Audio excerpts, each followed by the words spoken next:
पिछले एपिसोड में हमने देखा कि सुहानी सम्राट की तरफ देखकर बोलती है, ये किस तरीके से बात कर रहे हो तुम?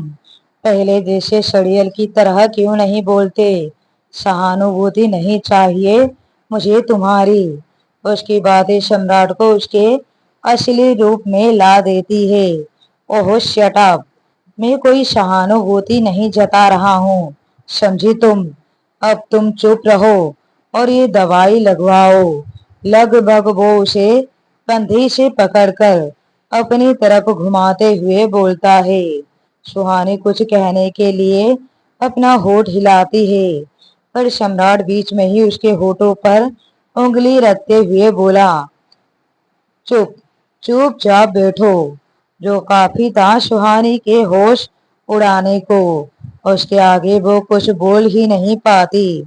सम्राट आहिस्ता से उसके और करीब जाता है और बिना कुछ बोले उसके होठों के किनारे पर दवाई लगा देता है। थोड़ी सी जलन होगी, वो उसको समझाते हुए बोलता है, जैसे वो कोई छोटी बच्ची हो। ये देखकर सुहानी मन ही मन मुस्कुरा उठती है। अब चोट उसके कंधे और पीठ पर भी लगी थी।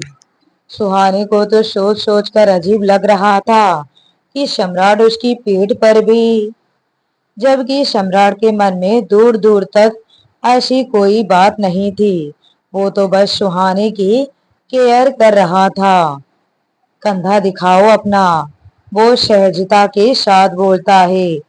नहीं, मैं खुद लगा लूंगी, सुहानी अपनी अटकती आवाज में बोलती है। उसकी आवाज सुनकर सम्राट उसकी तरफ देखता है।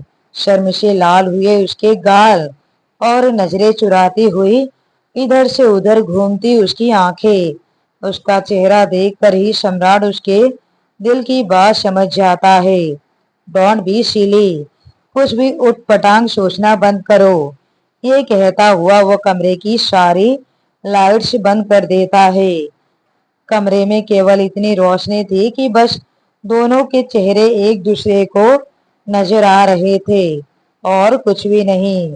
सम्राट सुहानी को वापस घुमाता है, जिससे उसकी पीठ उसकी तरफ हो जाए। सुहानी का दिल जोर जोर से धड़क रहा था, जैसे उछल कर बाहर आ जाएगा। सम्राट आहिस्ता से उसके खुले बालों को एक तरफ कंधे पर करता है। उसकी उंगलियां उसकी गर्दन पर छूते ही सुहानी सिहर उठती है। उसकी धड़कनें रफ्तार पकड़ लेती है, जबकि सम्राट के दिल में दूर दूर तक ऐसी कोई फीलिंग नहीं थी। वो तो बस उसकी केयर कर रहा था, उसका ध्यान रख रहा था। सम्राट धीरे धीरे उसकी नाइटी में लगी आधी खुली चैन को पूरा खोल देता है और वो उसकी पीठ पर दवाई लगाने लगता है। सुहानी को जलन होती है, एक आह निकलती है उसके मुंह से। वो कसकर अपनी आंखें बंद कर लेती है। सम्राट तुरंत अपने होठों को गोल करके उसकी चोट पर फूंक मारने लगता है। सम्राट की ठंडी सांसें अपनी पीठ पर महसूस होते ही सुहानी को एक सुकून मिलता है। वो तुरंत अपनी आंखें खोलकर उसकी तरफ देखती है।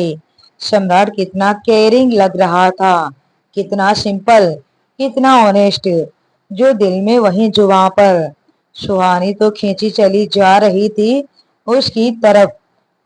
वो बस एक तक सम्राट को देखे जा रही थी। अपने दर्द अपनी जलन का तो उसे एहसास भी नहीं हो रहा था, और सम्राट था जो सिर्फ और सिर्फ उसकी केयर कर रहा था, साथ साथ दवाई लगा रहा था और साथ साथ पूछ भी रहा था।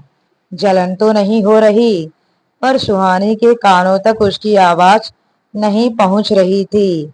वो तो अब बस अपना शुद्ध बुद्ध गंवाकर उसकी हाँ में हाँ मिला रही थी। तब सम्राट ने उसकी हर चोट पर दवाई लगा दी, उसे पता ही नहीं चला। लो, हो गया, वो उसकी चैन बंद करते हुए बोलता है और वापस कमरे की लाइट ऑन कर देता है। लाइट्स ऑन होने के बाद सुहानी एकदम से होश में आती है और खुद की हरकत पर वो हैरान रह जाती है। वो मन ही मन बोली, ये मैं क्या कर रही थी? मैं इस शड़ियल को ऐसे क्यों देख रही थी और पता नहीं क्या क्या सोच रही थी मैं। अब सो जाओ या पूरी रात खड़ी रहोगी। सम्राट अपने दोनों हाथ बांधे उसकी तरफ देखते हुए बोलता है। सुहानी बिना कुछ बोले चुपचाप जाकर बेड पर लेट जाती है। अपनी ही उलझन में उलझी हुई थी वो। सम्राट के कदम उसकी तरफ बढ़ जाते हैं। ये देखकर सुहानी मन ही मन सोचती है, अब ये फिर से मेरी तरफ क्यों आ रहा है। दवाई तो लग गई ना, फिर क्या बाकी रह गया है। कहीं अभी ये यहीं तो नहीं सोने वाला। नहीं नहीं, ऐसे तो मैं सो ही नहीं पाऊंगी। इतने में सम्राट उसके नजदीक पहुंच जाता है। सुहानी एकदम से उठकर बैठते हुए बोली, देखो अब तुम इतने भी स्वीट मत बनो। एक तो पहले ही तुमने प्यार से बात करके दिमाग खराब कर दिया है। मैं तो अभी तक ये बात हजम नहीं कर पा रही हूँ कि तुमने मुझसे बिना गुस्से के बात की और अब तुम यहाँ सोने के लिए भी चले आए।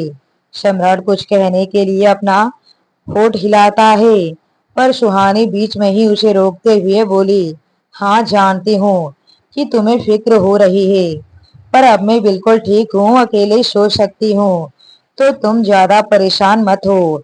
अगर तुम यहाँ सोए तो मैं दादाजी से कह दूंगी। वो हड़बड़ाकर जो मुंह में आया बोले जा रही थी। ये देखकर सम्राट अपना माथा पीट लेता है। Will you please shut up, उसने चिढ़ते हुए कहा। मैं अपना फोन लेने आया हुआ था, ना कि तुम्हारे पास सोने। वो टेबल पर रखा अपना फोन उठाकर उसे दिखाते हुए बोलता है। ये देखकर सुहानी अपना निचला होठ दांतों तले दबा लेती है और फटाफट से अपनी आंखें बंद करके सो जाती है। सम्राट उसे ऐसे देख रहा था जैसे कच्चा चबा जाएगा। उफ, ये लड़की भी ना इतना उटपटांग सोचती है। मन ही मन वो सोचता है और स्टडी रूम की तरफ जाने लगता है, पर अंदर जाने से पहले ही उसके कदम छिटक जाते हैं। वो एक बार पीछे मुड़कर देखता है और सुहानी को देखकर मन ही मन सोचता है, ये ठीक तो है ना।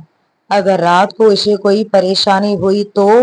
नहीं नहीं, मैं यहाँ सोफे पर ही लेट जाता हूँ। सुहानी का चेहरा दूसरी तरफ था, इसलिए उसे पता नहीं चलता कि सम्राट वहीं पर है। उसकी नजर में तो वो स्टडी रूम में चला गया था। खैर, सुहानी तो कुछ ही देर में सो जाती है, पर सम्राट को नींद नहीं आ रही थी। आज जो कुछ भी हुआ वो सब किसी फिल्म की तरह उसकी आंखों के सामने घूम रहा था और राहुल के शब्द उसके कानों में शोर कर रहे थे। तेरा पति तुझे नहीं पूछता, तेरा विराट तुझे छोड़कर चला गया, तो किसके लिए अपना ये जवानी बचा रखी है। मन ही मन वो राहुल के प्रति घृणा से भर जाता है। तेरी सोच इतनी छोटी होगी राहुल, ये नहीं सोचा था मैंने। मतलब एक लड़की का खुद का कोई वजूद ही नहीं है क्या? क्या उसे हक नहीं है अपनी मर्जी से जीने का? डिस्गस्टिंग। बस इसी सोच विचार में वो कब नींद की आगोश में चला जाता है, उसे पता ही नहीं चलता। रात गहरा हो जाती है। रात के 3 बजे के करीबन प्यास लगने की वजह से सुहानी की आंख खुलती है। वो अपनी आंखें मलते हुए उठकर बैठती है। जैसे ही वो अपनी आंखें खोलती है तो सोफे पर सो रहे सम्राट को देखकर वो हैरान रह जाता है। मन ही मन सोची, ये यहाँ पर, ये तो स्टडी रूम में चला गया था, तो फिर वो देखती है कि सम्राट का आधा कंबल नीचे लटका हुआ था। वो उठती है और धीरे से कंबल को उठाकर सम्राट को ओढ़ा देती है। ऐसा करते हुए फिर से उसकी नजर सम्राट के चेहरे पर टिक जाती है। आज जैसे सम्राट ने उस पर यकीन किया, राहुल पर नहीं। फिर उसका राहुल को सबक सिखाना, फिर उसको संभालना, उसका ख्याल रखना, हर वो चीज जो सम्राट ने उसके लिए की, वो सब सुहानी के सामने किसी फिल्म की तरह घूम रहा था। उसके होठों पर खुद ब खुद स्माइल आ जाती है। सम्राट का ये रूप भी होगा, ये नहीं सोचा था उसने।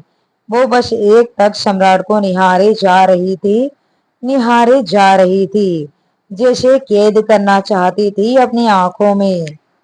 शायद प्यार की शुरुआत हो चुकी थी उसके दिल में। अगले दिन सुबह सम्राट उठ गया था और वो पुलिस स्टेशन जाने के लिए रेडी हो गया था। सुहानी उस वक्त वॉशरूम में थी, वो भी सम्राट के साथ जा रही थी। सम्राट रेडी होकर कमरे से बाहर जाता है। अरविंद जी और आराधना जी बाहर ही बैठे हुए थे। एक कप चाय देना माँ, सम्राट सोफे पर बैठते हुए बोलता है। अरविंद जी ने उसे देखते हुए कहा, मैं अभी भी कह रहा हूँ कि ये पुलिस के लफड़े में पड़ने की जरूरत नहीं है। रात गई बात गई, भूल जाओ सब। सम्राट अपने गुस्से पर काबू पाते हुए बोलता है, एक ही बात रिपीट करने की आदत नहीं है मुझे, और ये इतनी छोटी बात नहीं है जिसे आप बोल रहे हैं कि रात गई बात गई। ये कहता हुआ वो टेबल पर रखा न्यूज़पेपर उठाता है, पर जैसे ही फ्रंट पेज पर छपी न्यूज को देखता है तो उसकी आंखें हैरानी से फैल जाती है। फ्रंट पेज की न्यूज थी, पुलिस को चकमा देने की कोशिश में राहुल बिंद्रा ने गंवाई अपनी जान। ट्रक की चपेट में आ जाने से हुई दर्दनाक मौत। ये खबर पढ़कर ही सम्राट का माथा ठनकता है और वो शक की नजरों से अरविंद जी की तरफ देखता है। इतने में सुहानी भी रेडी होकर बाहर आ जाती है। बेबी पिंक कलर का चूड़ीदार मैचिंग दुपट्टा, माथे पर छोटी सी बिंदी, फोटो पर हल्की सी पिंक कलर की लिपस्टिक, मांग में चमकता सिंदूर। कुल मिलाकर वो बहुत सुंदर लग रही थी। अरविंद जी उसे देखते हुए बोले, देखो बच्चे, मैं मानता हूँ कि राहुल की गलती है, बहुत बड़ी गलती है। उसकी हरकत माफी के काबिल है ही नहीं, और ना ही मुझे उससे कोई हमदर्दी है। हाँ, पर मैं इतना जरूर चाहता हूँ कि हमारे घर की बात घर में रहे, बाहर मीडिया तक ना जाए। तुम सम्राट को मना कर दो, अपनी शिकायत वापस ले लो। सम्राट सिर्फ और सिर्फ अरविंद जी के चेहरे के भाव को देख रहा था।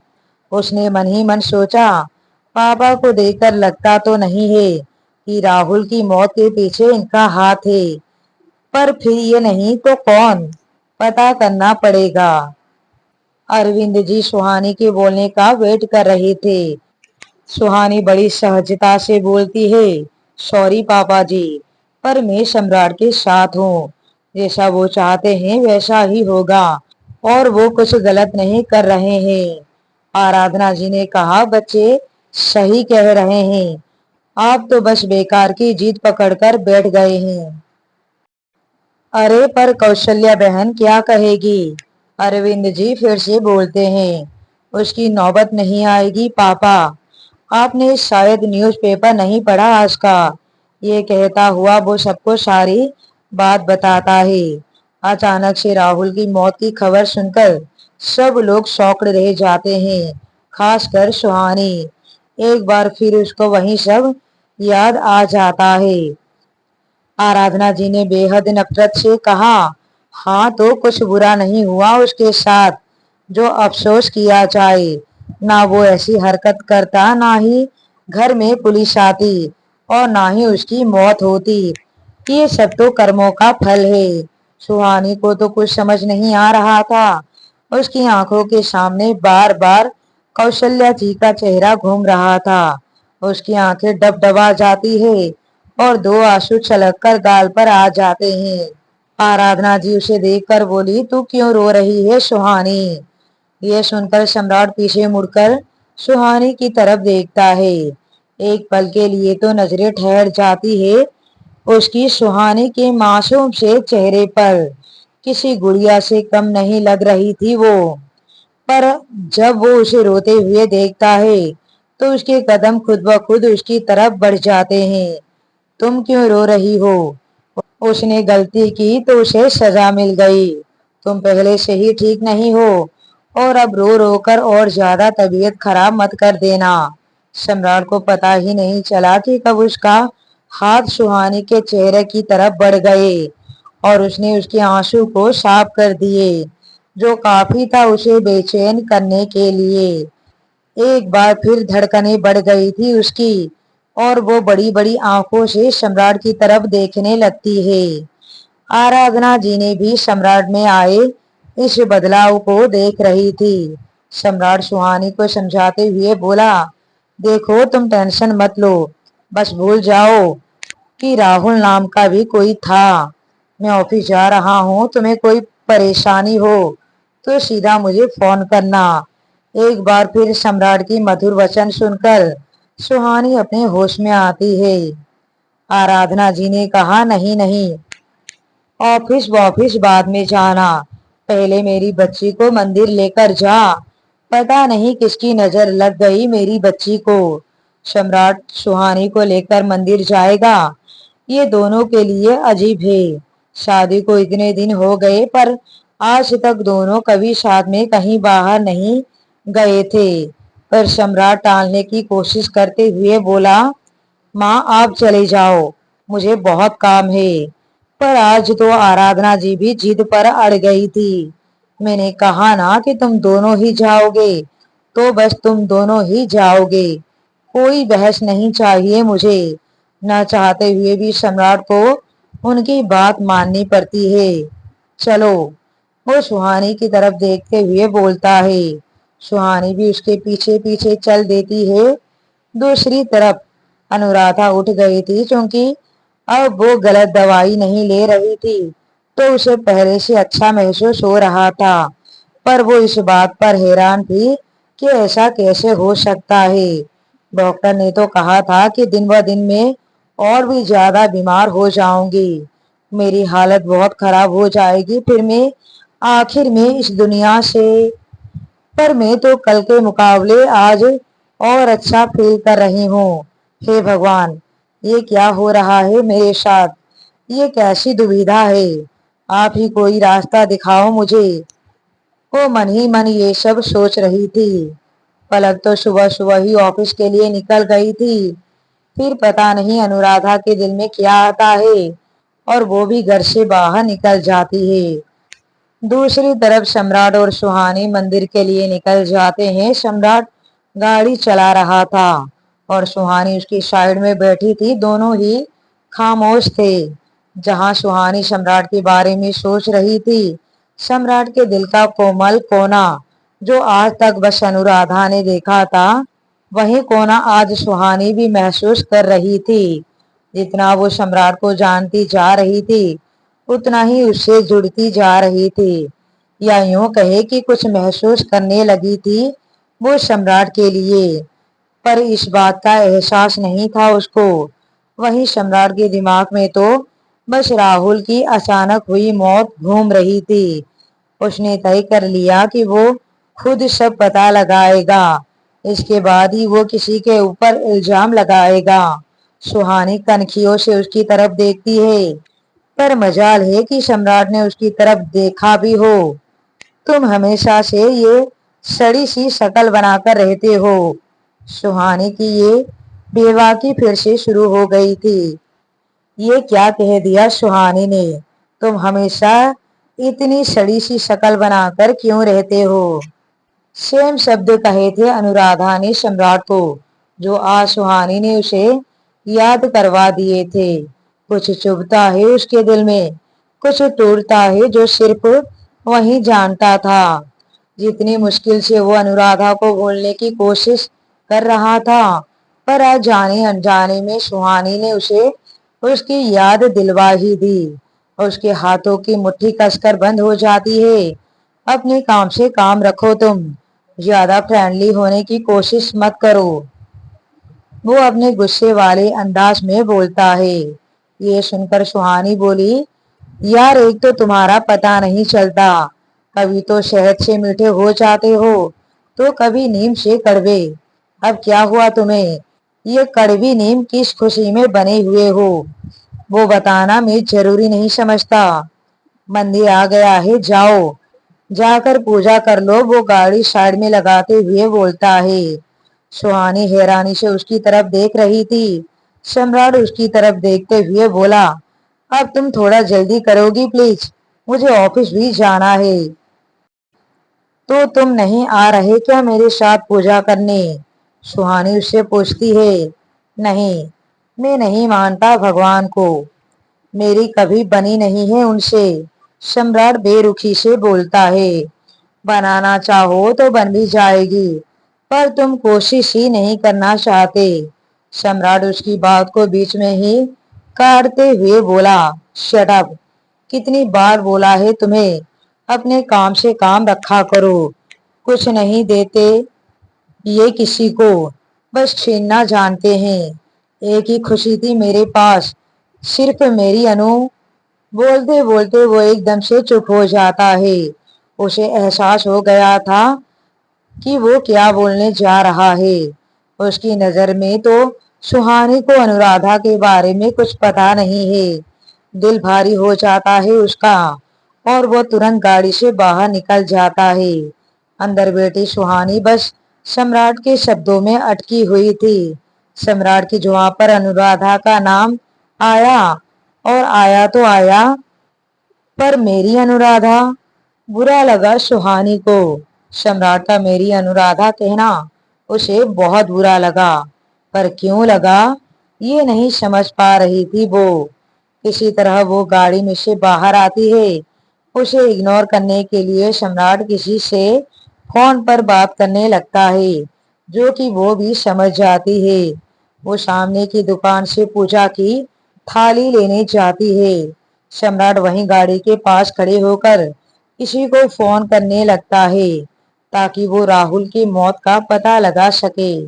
सुहानी एक हाथ से थाली पकड़े हुई और दूसरी हाथ में अपनी सिर का दुपट्टा रखते हुए वापस सम्राट के पास आकर बोली, तो तुम सच में मेरे साथ नहीं चलोगे? सम्राट उसे बहुत ही ज्यादा गुस्से में घुटता है। ठीक है, ज्यादा बनो मत, नहीं आना है तो मत आओ। ये कहती हुई वो सीढ़ियां चढ़ने लगती है, पर दिमाग में तो सम्राट की कही हुई बात घूम रही थी, मेरी अनुराधा। उसे समझ नहीं आ रहा था कि क्यों सम्राट का आज मेरी अनुराधा नाम लेना उसे बुरा लग रहा था। बुरा तो छोड़ो, बहुत बुरा। इसका मतलब वो अभी तक उसके दिल में है, ये अभी तक उसके बारे में सोचता है। हाँ ठीक है ना, कभी कभी हो जाता है, पर मेरी अनुराधा की जगह सिर्फ अनुराधा भी कह सकता था। बड़ बड़ करते हुए वो सीढ़ियां चढ़ रही थी, कभी पूजा की थाली संभालती तो कभी हवा से लहराते अपने दुपट्टे को। वो अपनी ही धुन में चली जा रही थी और आखिर में वो उलझ जाती है अपने दुपट्टे में, जिससे उसकी पूजा की थाली हाथ में से गिरने वाली होती है। लेकिन इससे पहले कि वो थाली नीचे गिरती, तभी कोई एकदम से उसे थाम लेता है। अरे अरे, आराम से। वो कोई और नहीं थी बल्कि अनुराधा थी। सुहानी उसकी तरफ देखती है और फिर मुस्कुराते हुए बोलती है, थैंक्स गॉड, आपने बचा लिया। पास खड़ी एक औरत ने कहा, हाँ बेटी, वरना तेरा सिंदूर नीचे गिर जाता, जो कि बिल्कुल भी अच्छा नहीं होता। Thank you so much. Suhani फिर से उसे धन्यवाद करती है। अनुराधा ने कहा, अब बस भी कीजिए। इसी के साथ दोनों मुस्कुरा देती है। ना तो अनुराधा सुहानी को जानती थी और ना ही सुहानी उसे, बस जिक्र सुना था दोनों ने एक दूसरे का। ये लो तुम्हारी थाली, जल्दी से पूजा कर लो, फिर मैं प्रसाद लेकर ही जाऊंगी। अनुराधा बेहद अपनेपन से बोलती है। सुहानी भी मुस्कुराकर बोलती है, बस 2 मिनट, मैं बस अभी आई। नीचे खड़ा सम्राट अभी भी फोन पर बात कर रहा था। उसका चेहरा दूसरी तरफ था। अनुराधा वहीं एक कोने में खड़ी होकर सुहानी का इंतजार कर रही थी। कुछ ही देर में सुहानी बाहर आती है और सबसे पहले अनुराधा को प्रसाद देती है। अनुराधा प्रसाद लेते हुए बोली, वैसे मैंने देखा कि तुम कुछ बड़बड़ करते हुए आ रही थी, तभी तो गिरने वाली थी। एक बार फिर से सुहानी को सम्राट का अनुराधा को मेरी अनुराधा कहना याद आ जाता है। क्या हुआ? क्या मैंने कुछ गलत पूछ लिया? सुहानी बोलती है, नहीं नहीं, वो तो मेरे पतिदेव मेरे साथ मंदिर के अंदर नहीं आए, ये कहकर कि उनकी भगवान से बनती नहीं। प्लीज अनुराधा, मैं नहीं जाता मंदिर वंदिर, मेरी नहीं बनती तुम्हारे इस भगवान से। अनुराधा को भी एकदम से सम्राट की याद आ जाती है। बड़ी मुश्किल से वो खुद पर काबू पाती है। सुहानी आगे बोलना जारी रखते हुए कहा, बस बाहर ही खड़े हो गए, बस इसी बात पर मुझे थोड़ा बुरा लग रहा है। सुहानी वहीं खड़ी अपनी मासूमियत बिखेर रही थी। अनुराधा उसकी बातों पर मुस्कुरा देती है। सुहानी पीछे मुड़कर सम्राट को देखते हुए बोली, अभी भी फोन पर लगे हैं? अच्छा, तो वो तुम्हारा वेट कर रहे हैं? सुहानी सम्राट की तरफ देखते हुए बोली, हाँ देखो, वो रहे मेरे सम्राट। सम्राट का नाम सुनकर अनुराधा का दिल धक सा रह जाता है। वो तुरंत नीचे देखती है। सम्राट का चेहरा देखे बिना वो बता सकती थी कि वही सम्राट है। तुम्हारा सम्राट? उसके होठ फड़फड़ाते हैं। हाँ, मेरे सम्राट। सुहानी के मुंह से भी खुद ब खुद निकलता है, मेरे सम्राट। अब आगे क्या होगा?